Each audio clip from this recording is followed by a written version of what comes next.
Welcome back to Zizo Reports, your number one stop for juicy, bingeable, trendy stories. And if you didn't see it here, then it probably didn't happen. Take a second to subscribe to the channel and of course like the video, not forgetting to click on the notification bell so you're always alerted when I drop new stuff.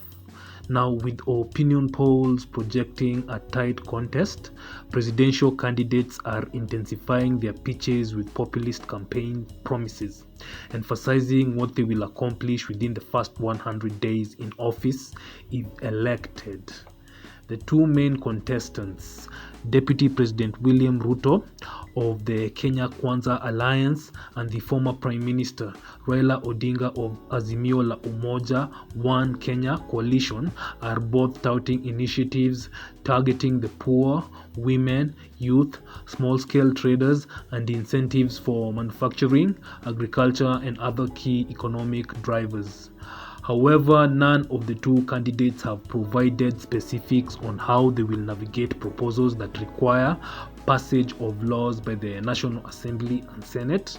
They also have been vague on where the billions required to actualize proposals that pander to special interest groups will be secured from an already strained national budget. Within his first 100 days in office, Dr. William Samoei Ruto has pledged to establish a shilling 50 billion hustlers fund, allocate 50% of his cabinet to women, implement the problematic two-thirds gender rule for the appointive and elected officials, and halt allegedly selective investigations and prosecution of corruption cases. He is also promising to allocate his deputy president and proposed prime cabinet secretary specific portfolios and responsibilities, establish a women's rights agency in the presidency, and remove healthcare and insurance restrictions. He will also allocate funds to all the 47 counties for realization of economic charters and appoint 6 nominated judges that President Uhuru Kenyatta rejected, leading to conflicts with Chief Justice Martha Koome and her predecessor David Maraga. In his first 100 days, Mr. Odinga will approve funds to increase the monthly stipend for needy families from shillings 2,000 to 6,000 shillings, absorb all jobless teachers into the government payroll, reintroduce guaranteed minimum returns for farmers, and roll out universal health insurance care dubbed Babacare. The ODM chief has also vowed to tame the national public debt that is bound to hit shilling 12 trillion by the time the Jubilee administration vacates power, improve security, fight corruption, introduce a digital economy, support medium and small-scale enterprises, and introduce a livestock insurance scheme.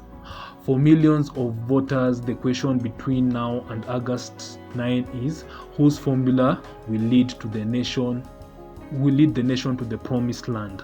While Mr. Odinga released the expansive Azimio manifesto on June 6, Dr. Ruto has so far only outlined his vision at campaign rallies. Our major problem is failing to accommodate the ordinary person, and that's why I'll bring them on board very fast through a structured engagement. There are those who say that it is not possible to actualize the two-thirds gender rule. I will only need 90 days in office to have it and 180 days to fully encompass it across the board, the DP said in an interview with NTV on Sunday night.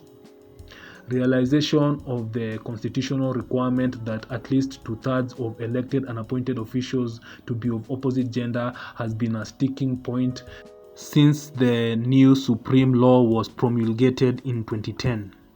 Especially difficult has been occurrence on a formula to ensure equal representation of women in parliament. Dr. Ruto has also promised other goodies for women in an attempt to neutralize the boost won by the Odinga campaign after naming of Ms. Martha Karua as his running mate. Women will have a commissioner who will guide them on investment, succession, and pursuit of their value chain right from the grassroots. Sanitary pads will be issued free of charge to all schoolgirls, while teen mothers will be funded to actualize their dreams. Dr. Ruto says he will set a aside shilling 30 billion to uplift 2 million small-scale farmers by giving them shilling 15,000 each in subsidies towards attaining food security. Automating the Kenya Revenue Authority (KRA) will net more than 3 trillion to fund the hustler agenda, he says. He also promised to ensure President Uhuru Kenyatta is settled with comfort and security in retirement. On his part, Mr. Odinga says the cost of living will start coming down within days, his main focus being fuel, flour, mobile data, and energy. The Azimio candidate also promises to expand free education to high school and university and institute life sentences for poachers. Dr. Ruto and Mr. Odinga's main tasks are fighting corruption, empowering women and the youth, creating employment, rejuvenating the health sector, and entrenching good governance. The DP promises to reform the Directorate of Criminal Investigation, DCI, Ethics and Anti-Corruption Commission, EACC, the Office of the Attorney General, and the Office of the Auditor General, and the National Police Service to give them real autonomy and financial independence so as to effectively discharge duties devoid of directives from State House. He has been accusing the authorities of selective investigations and prosecutions, with many key figures in his political entourage under the cloud of corruption probes. On his part, Mr. Odinga proposes to slay the dragon of graft by signing an anti-corruption charter with security agencies. He will ban public servants from engaging in business that put them in the conflict of interest. The Azimio leader will waive regulatory and licensing fees for youth-led manufacturing innovations, while Dr. Ruto will partner with development partners to establish cottage industries. Drop a comment below, and that is it for now. I'll be seeing you soon with more content. Bye bye.